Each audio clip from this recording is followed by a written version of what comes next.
My daughter-in-law threw my drink on the floor and shouted, "You old hag, get out of our lives," right in front of our whole family. On Monday, I handed her a letter that shocked everyone. The sound of glass shattering against the hardwood floor seemed to freeze time itself. Droplets of my iced tea splashed onto my cream-colored pants, but I barely noticed. All I could focus on was Rebecca's face, contorted with rage, her perfectly manicured finger pointing directly at my chest.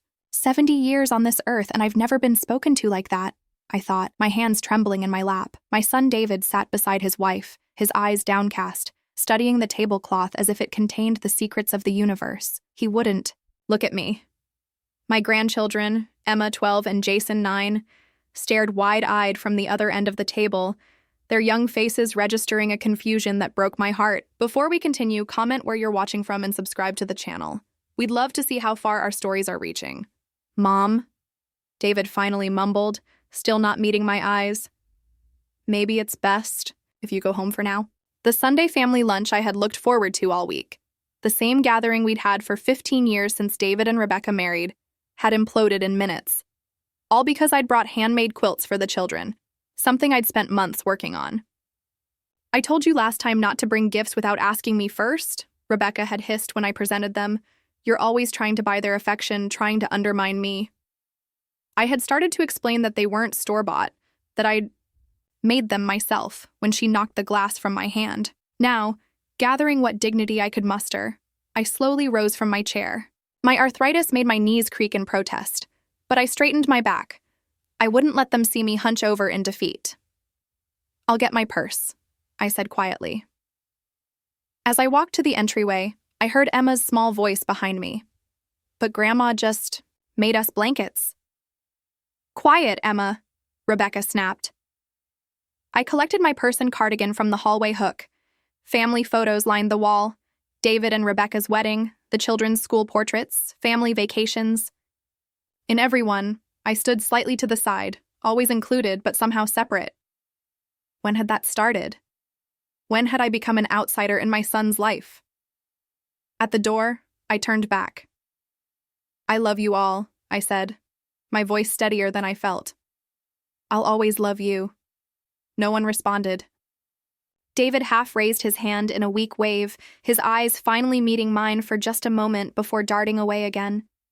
The shame I saw there hurt worse than Rebecca's rage. The drive home to my small bungalow felt endless. Memories flooded my mind.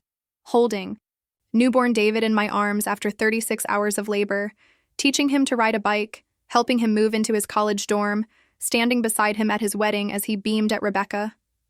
I had been there for everything, sacrificed everything. After Frank died 12 years ago, David had been my anchor, but slowly, imperceptibly, he had drifted away. Or rather, he had been pulled away. When I reached home, I didn't cry. Instead, I made tea, sat at my kitchen table, and began to think. Really think, for the first time in years, about what had happened to my family. It hadn't always been this way with Rebecca. When she and David first married, she had seemed eager to be part of our family. She called me Mom, asked for recipes, invited me over often. But things changed after Emma was born. Suddenly, my suggestions about childcare were outdated and intrusive. My offers to babysit were accepted only in emergencies. Then came the comments about my house being too cluttered for the children to visit, the canceled plans at the last minute, the way Rebecca would check her watch pointedly when I spoke at family gatherings. 2 years ago, when David and Rebecca were struggling to make a down payment on their new house, I had offered my retirement, savings nearly $45,000. They had accepted without hesitation. David had promised to draw up papers for repayment, but when I mentioned it months later, Rebecca had snapped, "Family doesn't keep score." Except she did keep score, didn't she? Every perceived slight, every imagined competition for her children's affection, every moment I existed as David's mother rather than just a convenient babysitter or ATM. That night I couldn't sleep. I paced my small home, touching the familiar objects that told the story of my life. Frank's reading glasses still on the nightstand, David's childhood art projects I'd framed, photos of my grandchildren. This was who I was: a wife, a mother, a grandmother. I had poured my heart and soul into these roles. But who was I beyond that? Who was Martha Wilson without the roles that had defined her? The question haunted me as dawn broke. I made coffee and sat at my small desk in the corner of the living room. I pulled out a sheet of stationery, the good kind, cream-colored with my monogram that my sister had given me for Christmas years ago. I began to write, hesitantly at first, then with growing certainty. Dear Rebecca, yesterday was difficult for all of us. I've spent the night thinking about our relationship and how we reached this point. The words flowed as I wrote about my love for David and the grandchildren, my respect for her role as their mother, but also my own need for dignity and respect. I wrote about boundaries, hers and mine. I wrote about my decision to step back temporarily, to give us all space to reflect.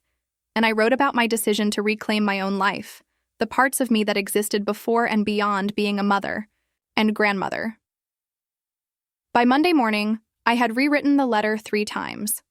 The final version was 4 pages long, respectful but firm, loving but clear. This would change everything, I knew. But things had to change. I dressed carefully in a blue dress I'd always received compliments on, applied a touch of lipstick, and drove to their house, timing my arrival for when David would be at work and the children at school. Rebecca opened, the door in yoga pants and a tank top, surprise flickering across her face. Martha, she said flatly. David's not home. I know, I replied, my voice calmer than I expected. I came to speak with you. Her eyes narrowed with suspicion, but she stepped aside to let me in. I sat at the kitchen island, placing the sealed envelope between us. What's this? She asked, not touching it. It's a letter I've written to you, I said. About yesterday, and about many days before that. Rebecca's expression hardened. If you've come to apologize, I haven't, I interrupted gently. I've come to give you this letter and to tell you that things are going to be different from now on. Her eyebrows shot up in surprise. This wasn't the meek, accommodating mother-in-law she was used to. I'd like you to read it, I continued, sliding the envelope toward her. Not now, but when you have time to really consider what I've written. I stood up then, smoothing my dress. I love my son and my grandchildren more than anything in this world. But I also love myself, Rebecca. And I deserve better than what happened yesterday. As I walked to the door, I felt lighter than I had in years. I didn't know what would happen next, but for the first time in a long time, I was writing my own story. Rebecca's voice stopped me at the door. You think a letter will change anything? Her tone was bitter, defensive. I turned back with a small smile. I think it already has. The look of confusion on her face as I walked out would stay with me for days. She had expected tears, pleading, or angry accusations, the usual weapons in her arsenal of family conflict. Instead, she got something she never anticipated, my quiet, dignified strength, and that, I knew, would shake her more than any confrontation ever could. 4 days of silence followed my letter. No calls from David, no texts from the grandchildren. Each time the mail carrier approached, I found myself hoping for a response, then scolding myself for such foolishness. Rebecca wouldn't write back. Thursday. Morning, I sat with tea gone cold, staring at the refrigerator magnets Emma and Jason had made for me over the years. Handprints in clay, popsicle stick frames, beaded creations spelling Grandma, each one a memory now tinged with heartache. Where did it all go wrong? I whispered to my empty kitchen. The memories flooded back. The first time I met Rebecca, David, beaming at Rosetti's Italian restaurant, his arm protectively around her shoulders. Mom, this is the one, he'd said, and I'd embraced her like a daughter. The wedding had been beautiful, though I'd felt out of place among the designer dresses and champagne toasts. Rebecca's parents, wealthy business owners from Connecticut, had spared no expense. She makes him happy, I'd told Frank as we danced. That's all that matters. For a while, it seemed true. Sunday dinners became our tradition. Rebecca would call, Martha, we're looking forward to your pot roast. Or, can you bring that apple pie the kids love? We exchanged recipes.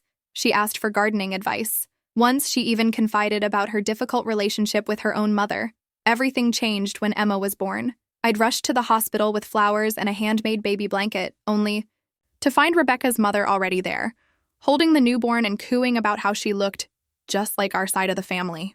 You didn't need to come so quickly, Mom, David had said, kissing my cheek absently. We've got everything under control. Then came the subtle exclusions, holidays suddenly spent at grandmother Eleanor's estate, my offers to babysit met with, "Oh, Eleanor has already arranged for her nanny to help." When Jason was born 3 years later, I wasn't called until the day after his birth. "We wanted some private time," David explained when I arrived to find the room filled with Rebecca's friends and family. There were good times too. Weekend visits, reading stories to Emma, teaching Jason to bake cookies, family vacations at the lake. But even in those moments, Rebecca established her control. "One cookie is enough, Martha. That book is too scary. We prefer they don't swim after eating." Small corrections, constant reminders that I was secondary. My gaze fell on David's college graduation photo. Frank and I stood beside him, our faces lit with pride. Frank had worked 2 jobs to put David through school. I'd taken night shifts at the hospital, coming home with aching feet but a full heart. Frank would have known what to do now. "Just love them, Marty," he'd say. "The rest will sort itself out." But it hadn't sorted itself out. And now Frank was gone. I called my sister Judith, my voice breaking as I told her about Sunday's disaster and the letter I'd delivered. "Well, it's about damn time," Judith declared when I finished. "What, Martha? You've let that woman walk all over you for 15 years. Frank would be proud you finally stood up for yourself. But what if I lose David? The grandchildren? You're not pushing anyone away," Judith said firmly. "You've been pushed and pushed. All you've done is say, enough." Later that day, my phone rang. David's name on the caller ID. "Mom." His tone was strained. "Rebecca showed me your letter. She's pretty upset." "I meant every word, David." He sighed heavily. "Look, I know Sunday was bad. But you know how she gets when she's stressed. The kids' activities, her charity work. She's under a lot of pressure. The familiar excuses. How many times had David justified his wife's behavior? That doesn't make it acceptable," I said quietly. "Mom, please, can't you just apologize so we can move past this? For the kids' sake?" "No, David, I won't apologize. For expecting basic respect." Silence stretched between us. "I don't understand why you're making this so difficult," he finally said, frustration edging his voice. "Do you remember your 10th birthday?" I asked suddenly. "What? What does that have to do with? Your father and I couldn't afford the bicycle you wanted. Do you remember what we gave you instead? A baseball glove? And baseball lessons. Your father worked overtime for 6 weeks to pay for them. Every Saturday morning he took you to practice, even though he was exhausted." "Mom, we've always put you first, David. Always. But that doesn't mean we deserve to be treated like we don't matter." Another long silence. "I know, Mom. It's just complicated." "Love shouldn't be this complicated, sweetheart." After we hung up, I sat for a long time. He hadn't defended me on Sunday. He hadn't stood up to Rebecca about the letter. He was still trying to smooth things over, to push everything back to the way it had been. But I couldn't go back. The moment Rebecca's rage had erupted, something in me had broken free, like a ship cutting its moorings, painful but necessary for the journey ahead. That night, I dreamed of Frank. We were young again, dancing in our first apartment. "You've got this, Marty," Dream Frank whispered. "You always were the strong one." I woke with tears on my cheeks but resolve in my heart. The next morning, I called Judith again. "I need advice," I said, "and maybe a place to stay for a while." "You're always welcome here," she replied instantly. "I think I need to rediscover who Martha Wilson is. Before I was David's mother. Before I was Frank's wife. Just me." "Well," Judith said after a moment, "it's about time you remembered that woman. I always liked her." As I packed a small suitcase, I spotted the handmade quilts I'd brought home after Sunday's disaster. I folded them carefully, placing them in a shipping box with a note. "Made with love for Emma and Jason. These are gifts from grandmother to grandchildren. No strings attached, no permission needed." I addressed the package to my grandchildren directly, then placed it by the door for tomorrow's mail. Something had ended on Sunday when that glass shattered. But something else had begun when I'd handed Rebecca my letter. Something uncertain. And frightening, but also exhilarating. At 70, I was finally reclaiming my own story. Judith lived in a small Victorian house in Wilmington, Delaware, her garden bursting with color even in early autumn. When I pulled into her driveway after the 6-hour drive, she was waiting on the porch, arms crossed against the chill. "You look exhausted," she said, pulling me into a tight hug. "I am," I admitted, my voice muffled against her shoulder. Inside, Judith's home was exactly as I remembered. Books stacked on every surface, colorful throw pillows, and the lingering scent of the cinnamon tea she always drank. After Frank died, I'd spent 2 weeks here, letting Judith shepherd me through the worst of my grief. Now I was back, grieving a different kind of loss. "I made up the guest room," she said, carrying my suitcase upstairs. "Though I use it as my office now, so excuse the mess." That evening, over bowls of homemade soup, I told Judith everything. Not just Sunday's humiliation, but the years of small dismissals and growing isolation. "You should have told me how bad it was," Judith said, refilling my wine glass. "I thought I was overreacting," I sighed. Rebecca kept saying I was too sensitive, too clingy. David would tell me to give them space. After a while, I started to believe maybe they were right. Judith's eyes flashed. "That's how it works, Martha.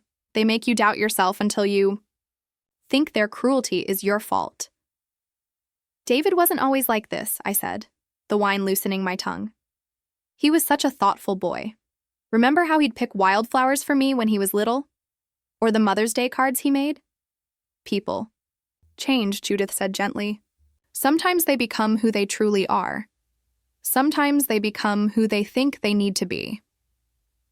That night, I slept better than I had in months, wrapped in Judith's guest quilt, surrounded by her files and books.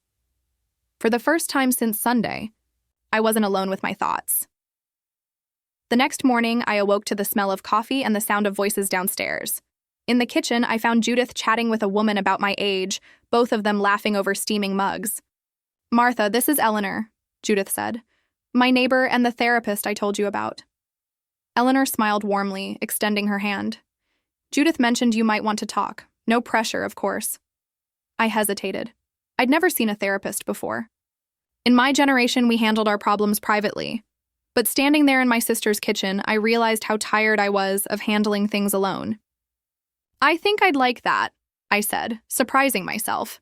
3 days later, I sat in Eleanor's comfortable office above her garage, sunlight streaming through stained glass wind chimes that cast rainbow patterns across the floor. "Tell me about the letter," Eleanor said after I'd shared the basics of my situation. "I wrote that I love my son and grandchildren, but I won't be disrespected anymore," I explained. I said I was stepping back until Rebecca could treat me with basic courtesy. Eleanor nodded. "And how do you feel about having set that boundary?" "Guilty," I admitted, "scared, but also relieved."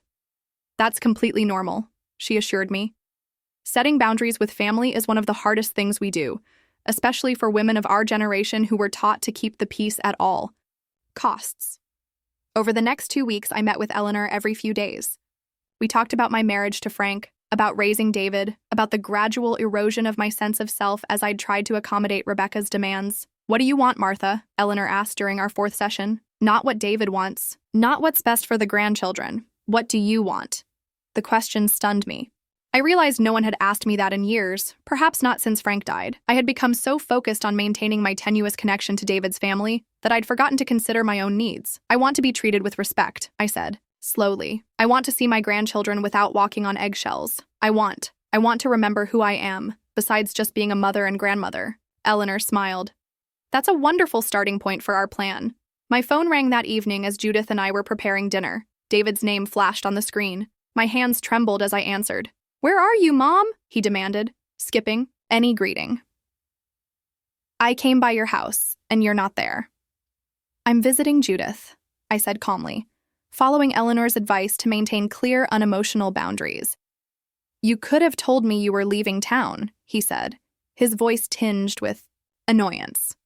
"And what's with sending the kids packages directly?" Rebecca was pretty upset about that. Of course she was. I had circumvented her control. "The quilts were gifts for Emma and Jason," I replied. "Did they like them?" David hesitated. "Yeah, they did. Emma put hers on her bed right away." His voice softened slightly. "Look, Mom, when are you coming home? This has gone on long enough." "I'm not sure yet," I said. "I'm taking some time for myself." "Time for what?" He sounded genuinely confused. If this is about Sunday, it's not just about Sunday, David. It's about years of being pushed aside and treated like an afterthought in your lives. That's not fair, he protested. Isn't it? I asked quietly. When was the last time you called me just to talk? When was the last time you stood up for me when Rebecca was being unkind? Silence stretched between us. I love you, David, I continued. That will never change, but I can't go back to the way things were. After we hung up, I sat on Judith's porch swing, watching the sunset paint the sky in shades of pink and gold. My conversation with David replayed in my mind. I had held firm, speaking my truth without anger or accusation, just as Eleanor had coached me. How did it go? Judith asked, joining me with 2 glasses of iced tea. Better than I expected, I admitted. I think he might actually be hearing me for the first time. Judith raised her glass in a small toast. To being heard. The next day, Eleanor helped me craft a plan for moving forward. We mapped out what healthy boundaries with David and Rebecca would look like, what specific behaviors I would no longer accept, and most importantly, how I would rebuild my life regardless of their response. You've spent years adapting to Rebecca's rules, Eleanor said. Now it's time to establish your own. That afternoon, I enrolled in a watercolor class at the community center near Judith's house, something I'd always wanted to try but never made time for. I joined Judith's book club. I volunteered at the local library, reading to children during story hour. With each small step, I felt pieces of myself returning, parts I had tucked away in my hurry to be the perfect mother, the accommodating mother-in-law, the always available grandmother. 3 weeks into my stay, an unexpected text arrived from Emma. Grandma, I love my quilt. When are you coming back? Mom says you're mad at us. My heart squeezed. Of course, Rebecca would frame my absence that way. After consulting with Eleanor, I called Emma directly, something I rarely did for fear of overstepping Rebecca's boundaries. I'm not mad at you, sweetheart, I assured her. I could never be mad at you or Jason. I just needed some time away to think about things. Are you and Mom fighting? She asked, her voice small. Your mom and I have some disagreements about how we treat each other, I said carefully, but that has nothing to do with how much I love you. Will you come to my recital next month? She asked. I have a solo. I hesitated, weighing Eleanor's advice about maintaining boundaries against my longing to see my granddaughter perform. I wouldn't miss it for the world, I said finally. Just send me the details. After the call, I sat in Judith's garden, a strange peace settling over me. For the first time in years, I was making choices based on what felt right to me, not what would please Rebecca or keep the peace with David. So you're going back for the recital? Judith asked, joining me. Yes, I nodded. But on my terms this time. Judith smiled, squeezing my hand. I think Martha Wilson is finding her way back. That night, I wrote a new letter, not to Rebecca or David, but to myself. A promise to remember my worth, to honor my needs, to stand firm in the face of manipulation or disrespect. I sealed it in an envelope and placed it in my wallet. The journey ahead wouldn't be easy. Rebecca wouldn't surrender control without a fight. David might continue trying to push me back into my old role. But for the first time in years, I was prepared. I was no longer just David's mother or Emma and Jason's grandmother. I was Martha Wilson, complete and whole on my own terms. And that was a woman worth fighting for. Emma's recital was scheduled for a Friday evening in early November. I'd been at Judith's for nearly 6 weeks, the longest I'd been away from home in decades. As the date approached, my anxiety grew. I wasn't afraid of seeing Emma perform. I was afraid of facing Rebecca and David. Remember, you're going for Emma, Eleanor reminded me during our final session before I headed back. You don't need to engage with Rebecca if it doesn't feel safe. I nodded, clutching the small polished stone Eleanor had given me. A grounding object, she called it, something to hold when I needed to center myself. And you don't need to stay at your house if it feels too isolating, she added. Hotels exist for a reason. The drive back to Pennsylvania felt longer than when I'd left. The trees had lost most of their leaves, and the sky hung low and gray, mirroring my mood. I'd arranged to stay at a small inn near my house rather than going home directly. I needed neutral territory to prepare myself. The night before the recital, I received a text from David. Mom, do you want us to pick you up tomorrow? A peace offering, perhaps, or a way to control when I arrived and left. Either way, I wasn't ready to be confined in a car with them. No, thank you, I replied. I'll meet you at the school. The auditorium was already half full when I arrived, 15 minutes early. I chose a seat in the middle, not hiding in the back, but not prominently placed in the front row either. I wore a deep blue dress I'd bought in Wilmington, a color Judith insisted brought out my eyes. Around my neck hung a silver pendant Frank had given me on our 30th anniversary. I wanted to carry pieces of my true self with me. I spotted them immediately, David scanning the crowd, Rebecca beside him in a crisp white blazer, her posture rigid. Jason slumped in his seat, absorbed in a handheld game. They hadn't seen me. Yet, taking a deep breath, I made my way over. Hello, I said simply. David's head jerked up. Mom! He stood awkwardly, leaning in for a brief hug. You look different. Thank you, I said, though I wasn't sure he meant it as a compliment. Rebecca's smile was tight. Martha, we weren't sure you'd actually come. I promised Emma, I replied, keeping my voice neutral. I always keep my promises to my grandchildren. The implied criticism wasn't lost on Rebecca. Her eyes narrowed slightly, but before she could respond, Jason spotted me. Grandma, he exclaimed, abandoning his game to wrap his arms around my waist. I missed you. Did you bring cookies? I laughed, the tension in my shoulders easing slightly. Not today, sweetheart, but I missed you too. You can sit with us, David offered, gesturing to the empty seat beside him. I hesitated only briefly. Thank you, I said, settling in next to my son. As we waited for the recital to begin, small talk filled the space between us. Careful, polite exchanges about the weather, about Jason's soccer team, about the upcoming holidays. Nothing of substance, nothing about my absence or the letter that had started it all. Rebecca barely spoke, her attention conspicuously focused on her program. David seemed relieved by the superficial conversation, as if my willingness to discuss the autumn foliage meant everything was back to normal, but it wasn't. I could feel the difference in myself, a quiet certainty, a lack of desperate need to please them. I was there for Emma, not to earn back my place in their lives. The lights dimmed and a hush fell over the audience. The children filed onto the stage in their formal attire, faces solemn with concentration. I spotted Emma immediately, her blonde hair pulled back in a neat bun, her posture perfect as she took her position with the other violinists. When her solo came, I held my breath. Her small fingers moved confidently across the strings, drawing out a melody so sweet and clear it brought tears to my eyes. Pride swelled in my chest. Despite everything, this beautiful, talented child was part of my legacy. After the performance, families gathered in the lobby for refreshments. Emma rushed toward us, her face flushed with excitement. Did you hear me, Grandma? Did you like it? You were magnificent, I told her, bending to embrace her. The best one on that stage. Rebecca stiffened beside me. Everyone did wonderfully, she corrected. I smiled, refusing to be baited. Yes, they did, but I'm allowed to think my granddaughter is especially talented. Emma beamed. Are you coming back to our house now? Dad made your favorite lasagna. I glanced at David, who nodded almost imperceptibly. An olive branch, unexpected, but not unwelcome. I'd like that, I said, surprising even myself. The drive to their house was quiet, my car following theirs through the familiar streets. I gripped the steering wheel tightly, reminding myself of Eleanor's advice. You can engage without surrendering. You can love them without accepting mistreatment. Their home looked exactly as I remembered, the tasteful exterior lighting, the seasonal wreath on the door, the immaculate foyer where we removed our shoes. But I entered differently this time, not as a visitor grateful for admission, but as a grandmother with inherent rights to be there. Over dinner, the conversation remained light, centered around the children. Emma chattered about her music, Jason about a science project. David kept things flowing, refilling drinks, offering seconds. Rebecca watched me with barely concealed wariness. When the children went upstairs to get ready for bed, the artificial calm evaporated.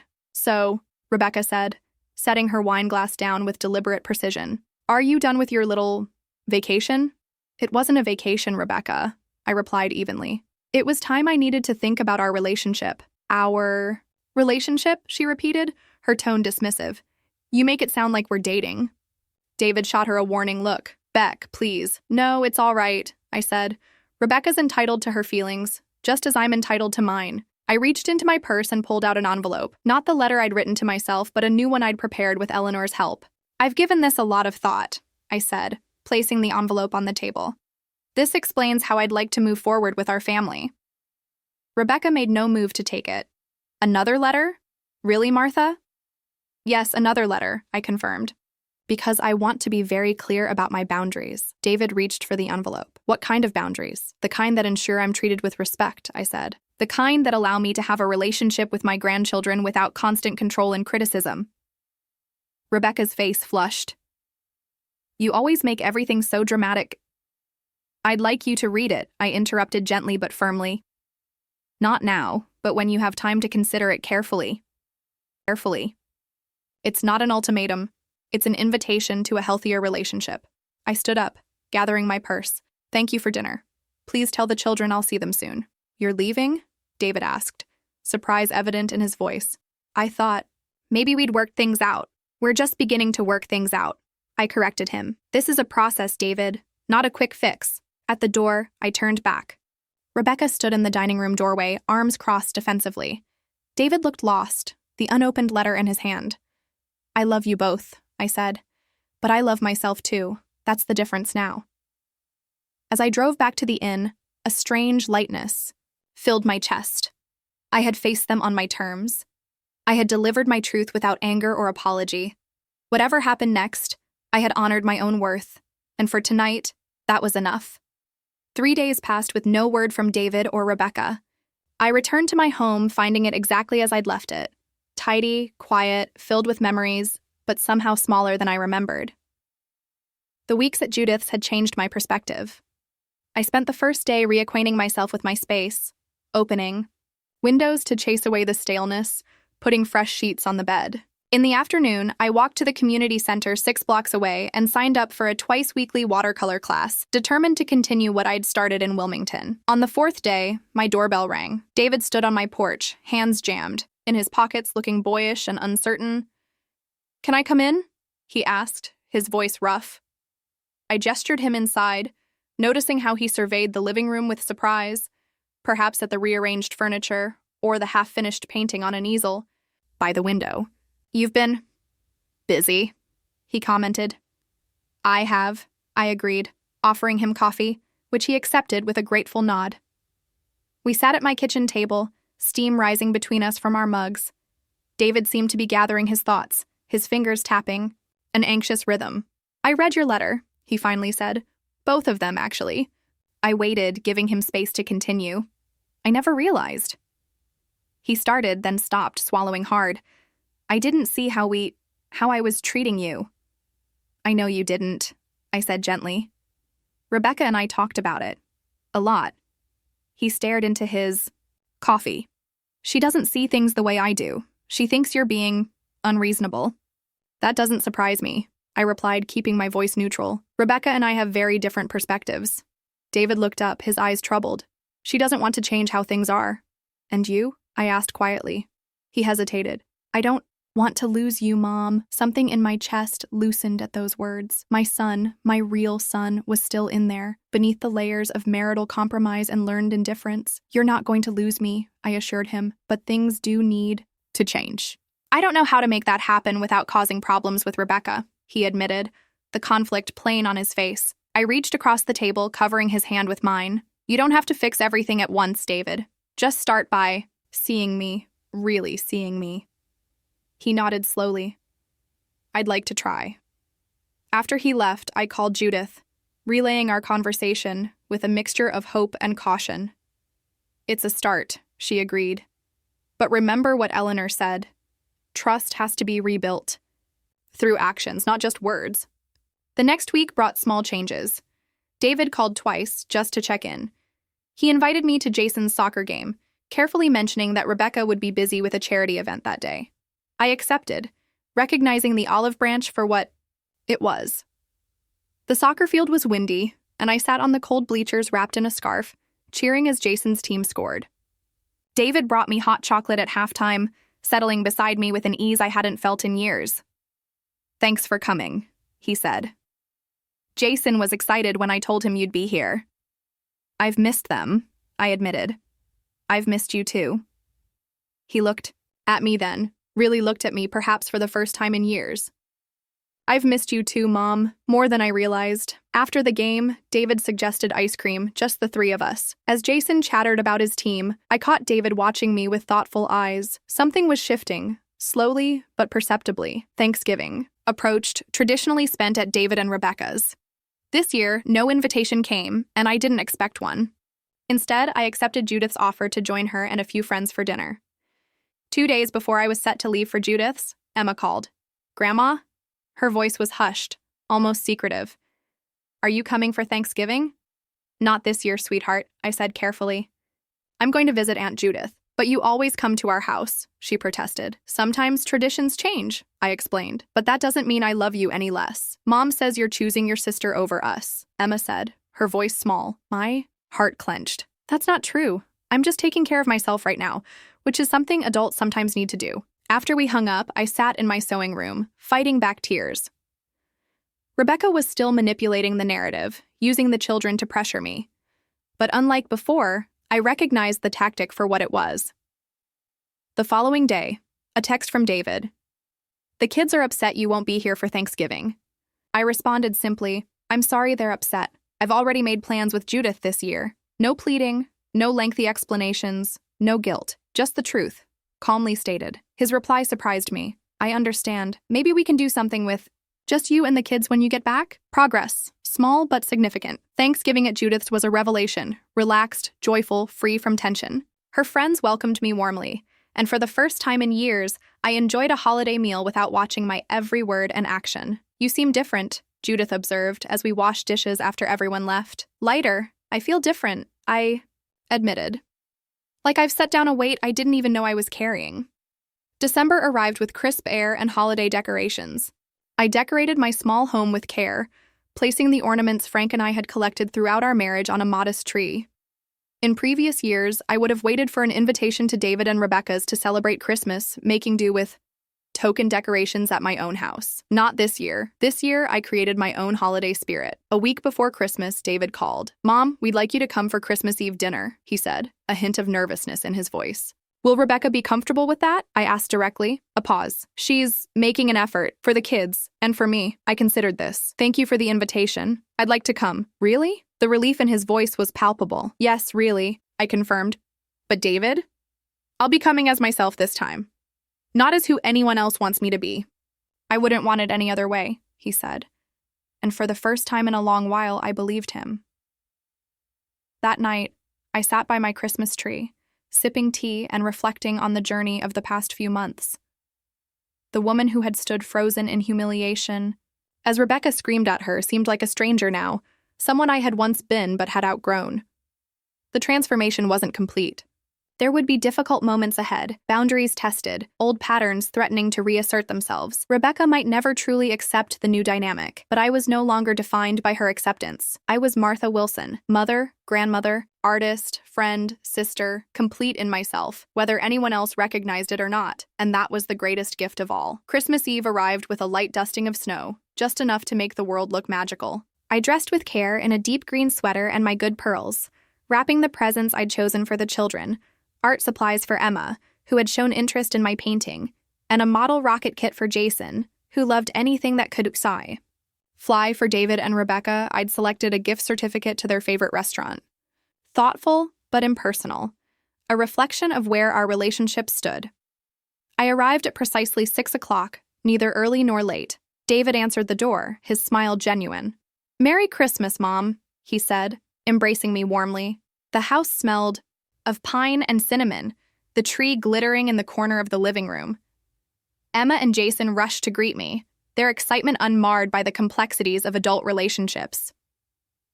Rebecca emerged from the kitchen, wiping her hands on a dish towel. Her smile was restrained but not hostile. "Martha," she nodded. "Thank you for coming." "Thank you for having me," I replied, matching her polite tone. Dinner was surprisingly pleasant. Rebecca had prepared a traditional ham and everyone complimented. My cranberry relish, a recipe Frank's mother had passed down. The conversation flowed more easily than I'd expected, focusing mainly on the children and safe topics like upcoming movies and local news. After dinner, as we gathered in the living room for dessert, Emma suddenly asked, "Grandma, why were you gone so long?" A brief silence fell over the room. Rebecca shifted uncomfortably, while David watched me with cautious eyes. I set my coffee cup down, choosing my words carefully. Sometimes adults need time to think about what's important to them. I needed to remember who I am besides being a grandmother and mother. "But you're still our grandma, right?" Jason asked, concern crossing his young face. "Always," I assured him. "That will never change." Rebecca cleared her throat. "Why don't you kids get the cookies from the kitchen?" Once they were gone, she turned to me. "I want to be clear about something, Martha. I'm trying here for David and the children, but I haven't forgotten what happened. Neither have I replied calmly. And I'm not asking you to forget. I'm only asking for mutual respect going forward." She studied me, perhaps seeing for the first time that I wasn't the same woman who had left their house in tears months ago. "I can work with respect," she said. Finally, it wasn't warmth or acceptance, but it was a beginning. After presents were opened and the children sent to bed, David walked me to my car. "That went better than I expected," he admitted, his breath forming clouds in the cold air. "Yes, it did," I agreed. "Will you come for New Year's Day? Just lunch, nothing fancy." I considered this. "I'd like that. But David, I want you to understand something." He looked at me expectantly. "I'm happy to rebuild our relationship, but I won't go back to how things were. I won't diminish myself to keep the peace." He nodded slowly. "I know, Mom, and I don't want you to. I like this version of you. You seem stronger." "I am stronger," I affirmed, "and happier too." As January turned to February, a new pattern emerged. I saw the children regularly, sometimes with David, occasionally even with Rebecca present. We weren't the picture-perfect family from Hallmark movies, but we were finding our way toward something healthier. I continued my watercolor classes, joined a book club, and even started volunteering at the local library. My life expanded beyond the narrow focus of David's family that had consumed me for so long. On a crisp March morning, nearly 6 months after Rebecca had thrown my drink and demanded I leave their lives, my doorbell rang. To my surprise, she stood on my porch alone, her expression unreadable. "May I come in?" she asked. I invited her inside, offering tea, which she accepted with a nod. We sat in my living room, surrounded by my paintings and books, the evidence of my reclaimed life. "David doesn't know I'm here," she said abruptly. "I wanted to talk to you directly." I waited, feeling oddly calm. "I've been seeing a therapist," she continued, surprising me. "David insisted after everything. I didn't want to go, but he said it was important to him." "I see," I said neutrally. She suggested I might have some control issues. Rebecca's mouth twisted slightly, especially regarding family boundaries. This was unexpected territory. I sipped my tea, giving her space to continue. "I'm not good at this," she admitted, acknowledging when I've been difficult. "Few people are," I offered. She met my eyes directly. "I don't like that you stood up to me. It's easier when people just go along with what I want." The honesty was startling. "I imagine it is," I agreed. "But," she continued, "I respect that you didn't back down. And I see how it's changed things. With David, with the kids. They seem to appreciate you more now that you're not always available." I nodded, recognizing the painful truth she was acknowledging. When we value ourselves, others often follow suit. "My therapist says something similar," she admitted grudgingly. We weren't friends and might never be, but in that moment, a different kind of understanding passed between us, woman to woman, both flawed, both trying to protect what we loved. "I won't pretend we're going to be best friends," Rebecca said, standing to leave. "But I think we can find a way to coexist that doesn't involve shouting or silent treatment." "I'd like that," I said sincerely. As spring bloomed, so did my life. I hosted a small Easter brunch at my house, my first time entertaining the whole family since the incident. David helped me prepare, arriving early to move furniture and set up an egg hunt in my modest backyard. "You seem happy, Mom," he observed as we arranged daffodils in a vase. "I am," I confirmed. "Not because everything is perfect, but because I'm at peace with myself." When Rebecca and the children arrived, there was still an underlying tension, but it was manageable, contained by our mutual commitment to civility. We had found a delicate balance, not the closeness I'd once desperately craved, but a measured, respectful relationship I could live with proudly. That evening, after everyone had gone, I sat on my porch watching the sunset. My phone buzzed with a text from Judith. How did it go? Better than I could have imagined a year ago, I replied truthfully. As the sky turned from gold to deep purple, I reflected on the journey that had brought me here, the humiliation that sparked my transformation, the letter that changed everything, the painful but necessary separation, the careful rebuilding. I had lost something, the fantasy of a perfect family, the illusion that sacrifice would guarantee love. But I had gained something far more valuable: myself. At 70, I had finally learned that love without respect isn't love at all, that boundaries aren't selfish, but essential, that sometimes the greatest act of love is standing firm in your own truth. The path ahead wouldn't always be smooth. Rebecca would have her moments, old patterns would threaten to resurface, new challenges would arise. But I was no longer afraid. I was Martha Wilson, complete, worthy, and finally, truly free. And that was a testament worth writing.